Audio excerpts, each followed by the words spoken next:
Hello மக்களே, கார்த்தி ரேவதி செம இன்ட்ரெஸ்டிங்காக போயிட்டுருக்கு. யாரும் எதிர்பார்க்காத மாதிரி நம்ம ரேவதிக்கு ஆக்சிடென்ட் ஆகி அந்த இடத்துலயே அப்படியே விழுந்துடுறாங்க.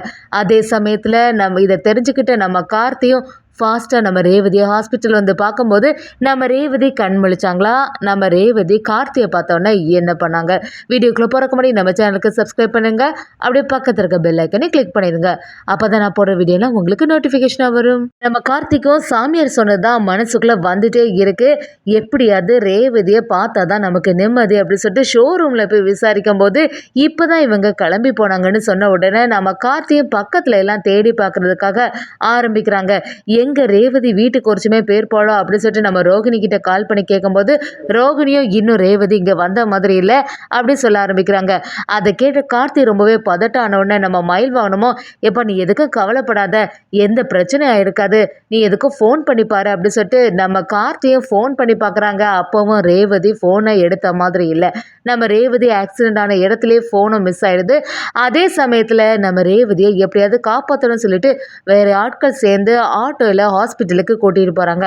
நம்ம கார்த்திக்கும் நேரம் ஆக ஆக பதட்டம் ஆயிடுது. சரி, நம்ம ரேவதிக்கு ஏதாவது பிரச்சனை ஆயிருக்குமோ அப்படி சொல்லும்போது மயில் வாங்கணுமோ நம்ம கார்த்தியை சமாதானப்படுத்தி, ஏப்பா சகல, அப்போ வந்து பக்கத்தில் ஏதாவது பார்த்து பார்க்கலாம், எங்கேயாவது நடந்தோ இல்லைன்னா ஆட்டோவில் தானே போயிட்டு இருந்திருப்பா, அதனால நம்ம தேடி பார்க்கலாமா அப்படி சொல்லும்போது நம்ம கார்த்தியும் நீங்கள் சொல்கிறதும் சரியாக தான் இருக்குது அப்படின்னு சொல்லி நம்ம கார்த்தியும் மயில் வாங்கணுமா அப்படி காரில் வந்துட்டு இருக்கும்போது ஒரு இடத்துல நல்ல கூட்டமாக இருக்குது. அதை கவனித்து நம்ம கார்த்தியும் இங்கே என்ன பயங்கரமாக ஆட்கள் எல்லாம் நின்றுட்டு இருக்காங்க, ஏதாவது ஒரு பிரச்சனையாக இருக்குமோ அப்படின்னு சொல்லிட்டு நம்ம கார்த்தியை மயில் வானமோ அதில் ஃபாஸ்ட்டாக இறங்கி பார்க்குறாங்க. அங்கே உள்ள ஆட்கள்கிட்டையும் என்னாச்சு அப்படின்னு சொல்லிட்டு விசாரிக்கும் போது, இல்லைப்பா, ஒரு பொண்ணு இங்கே இருந்தா, அந்த பொண்ணு வந்து ஆக்சிடென்ட் ஆகிட்டு இப்போ தான் அவளை வந்து ஹாஸ்பிட்டலுக்கு கூட்டிகிட்டு போனாங்க அப்படி சொன்ன உடனே நம்ம கார்த்தி பயங்கரமாக டென்ஷன் ஆகிறாங்க. அங்கே பார்க்கும்போது அதில் உள்ள ரத்தக்கரை எல்லாமே பார்த்துட்டு நம்ம மயில் வாகனமோ, எப்பா நம்ம ரேவதியாக இருக்க வாய்ப்பு இல்லை, நீ எதுக்கும் கவலைப்படாத அப்படி சொல்லும்போது நம்ம கார்த்தியும் சரின்னு பக்கத்தில் பார்க்குறாங்க. நம்ம ரேவதியோட ஃபோனை கவனிச்சிடுறாங்க.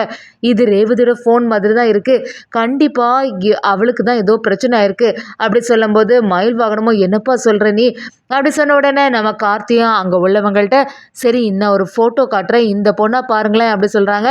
அந்த கூட்டத்தில் உள்ளவங்களும் ஆமாப்பா இதே பொண்ணு தான், இப்போ தான் வந்து இவளை வந்து ஹாஸ்பிட்டலுக்கு கூட்டிகிட்டு போனாங்க, இப்போ ஃபாஸ்ட்டாக போங்க எந்த ஹாஸ்பிட்டல்னு கேட்டோடனே அங்கே உள்ளவங்களும் சொல்ல ஆரம்பிக்கிறாங்க. நம்ம கார்த்திக்கு ரொம்பவே படபடப்பாயிருது.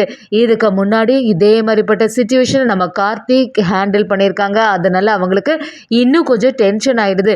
ரேவதிக்கு எந்த பிரச்சனையும் வந்துடக்கூடாது, நான் கொஞ்சம் கூட ஜாக்கிரதையாக இருந்திருக்கணும், அந்த சாமியார் இவ்வளோ சொன்னப்புறமும் நான் அவளை வந்து வெளியிலேயே விட்டுருக்கக்கூடாது, எப்போவுமே நான் பக்கத்துலேயே இருந்து பார்த்துருக்கணும் அப்படின்னு சொல்லிட்டு நம்ம கார்த்தி பயங்கரமாக புலம்ப ஆரம்பிக்கிறாங்க. நம்ம மயில் வாகனமோ, எப்போ நீ இப்படி இருந்து நான் யோசித்து பார்த்ததே இல்லை, சரி நீ கவலைப்படாத, சின்னதாக தான் ஏதாவது ஆக்சிடென்ட் ஆகிருக்கோம், நீ கவலைப்படாத சொல்லும்போது நம்ம கார்த்தியும் எப்படிங்க கவலைப்படாமல் இருக்க முடியும், அங்கே பார்த்தீங்கல்ல அந்த ரோட்ல எல்லாம் எவ்வளோ பெரிய ரத்தக்கரை எல்லாம் இருந்துச்சு, அதை பார்க்கும்போது டென்ஷன் ஆகாதா, சரி ஃபாஸ்ட்டாட்டு நம்ம ரேவதியை போய் பார்க்கலான்னு சொல்லி நம்ம கார்த்தியும் மயில் வாகனமும் கார் எடுத்துட்டு அப்படியே ஹாஸ்பிட்டல் பக்கமே வந்துடுறாங்க.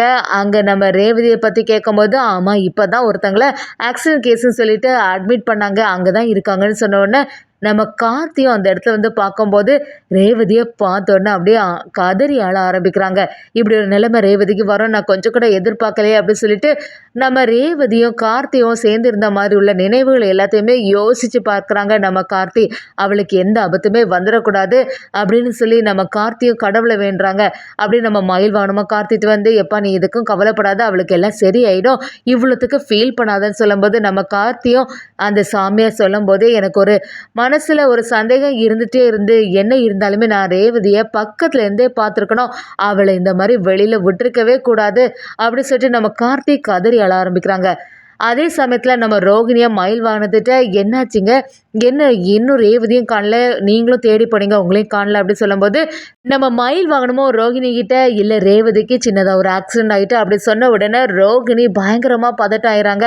எப்படியாவது நாங்கள் உடனே வரோம் இந்த ஹாஸ்பிட்டல் அப்படி கேட்கும்போது இது எல்லாமே நம்ம சாமுண்டேஸ்வரிக்கும் சந்திரகலாவுக்கும் தெரிய வருது. சாமுண்டேஸ்வரி சந்திரகலா சேர்ந்து நம்ம ரேவதியை பார்க்குறதுக்காண்டி வராங்க. அதே சமயத்தில் நம்ம கார்த்தி ஹாஸ்பிட்டலில் பார்த்த உடனே சந்திரகலா பயங்கர டென்ஷன் ஆகி இப்போ எதுக்கு இவன் இங்கே வந்திருக்கான், தேவையில்லாமல் ரேவதிக்கு இப்படிலாம் பிரச்சனை ஆனதுக்கு காரணமே இவன் தான் அப்படி சொல்லும்போது நம்ம சாமுண்டேஸ்வரியும் சரி கொஞ்சம் பொறுமையாக இரு சந்திரா, ரேவதிக்கு எப்படி இருக்குன்னு சொல்லிட்டு முதல்ல பார்ப்போம் அப்படி சொல்லும்போது டாக்டரும் வெளியில் வராங்க. வந்த உடனே என்னாச்சு ரேவதி நல்லபடியாக தானே இருக்கா அப்படின்னு கேட்கும்போது அவங்களும் இல்லை தலையில் நல்ல பலமாக அடிபட்டிருக்கு, அதை நல்ல ஒரு ஆப்ரேஷன் பண்ணி தான் ஆகணும், சர்ஜரி எல்லாம் முடிஞ்ச பிறகு தான் எதுனாலும் சொல்ல முடியும், ஒரு சமயம் நினைவு திரும்பலாம் நினைவு திரும்பாமலாம் இருக்கலாம், என்ன பிரச்சனைன்னு எல்லாமே ட்ரீட்மெண்ட் முடிஞ்ச பிறகு தான் எங்களால் சொல்ல முடியும்னு சொல்லிட்டு டாக்டர் அந்த இடத்துல சொன்ன உடனே நம்ம கார்த்தி மயில் வாங்கினவன் இன்னும் கொஞ்சம் பதட்டாகி டென்ஷனில் இருந்துட்டு இருக்கும்போது சந்திரகலாவும் நம்ம ஒரு பிளான் போட்டால் எதுவுமே நடக்கல, ஆனால் அதுவே ஏதோ ஒரு பிளானில் நடந்துட்டுருக்கு, ரேவதிக்கு எப்படி ஆக போகுதுன்னு பொறுத்திருந்து பார்ப்போம்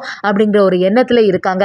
அதே சமயத்தில் நம்ம சாமுண்டீஸ்வரியும் ரோஹிணி கிட்ட இது எப்படி ஆச்சு அப்படின்னு கேட்கும்போது நம்ம ரோஹிணியும் எல்லாம் வெட்டிங் ஆனிவர்சரி அது மட்டும் அவங்களுக்கு ஒரு கிஃப்ட் கொடுக்கணும்னு சொல்லி பைக் ஷோரூமுக்கு போயிருந்தா, அந்த சமயம் தான் இதாவது ஆக்சிடென்ட் ஆயிருக்கும் அப்படிங்கிற விஷயம் எல்லாம் சாமுண்டீஸ்வரிக்கு தெரிஞ்ச உடனே இன்னும் கொஞ்சம் கார்த்திகை மேலே தான் கோபப்பட ஆரம்பிக்கிறாங்க.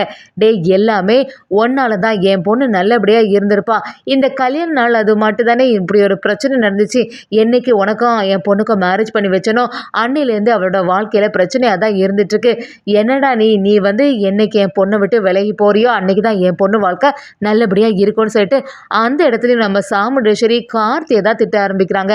இதெல்லாம் பொறுத்திருந்த நம்ம கார்த்திக்கு மனசு ஃபுல்லாக ரேவதி நல்லபடியாக இருக்கணும், அவளுக்கு எல்லாமே சரியாயிடணும் அப்படிங்கிற ஒரு எண்ணம் தான் வந்துட்டே இருக்குது. அதே சமயத்தில் நம்ம டாக்டர் அதிகமாக பிளட் லாஸ் ஆகிட்டு சீக்கிரத்தில் அவங்களுக்கு பிளட் தேவைப்படுது அப்படின்னு சொல்லும்போது அதுக்கான வேலைகளில் நம்ம கார்த்தி ஈடுபடுறாங்கன்னு சொல்லலாம். மயில் வாகனமும் எப்போவுமே நம்ம கார்த்திக்கு துணையாகவே இருந்துட்டுருக்காங்க.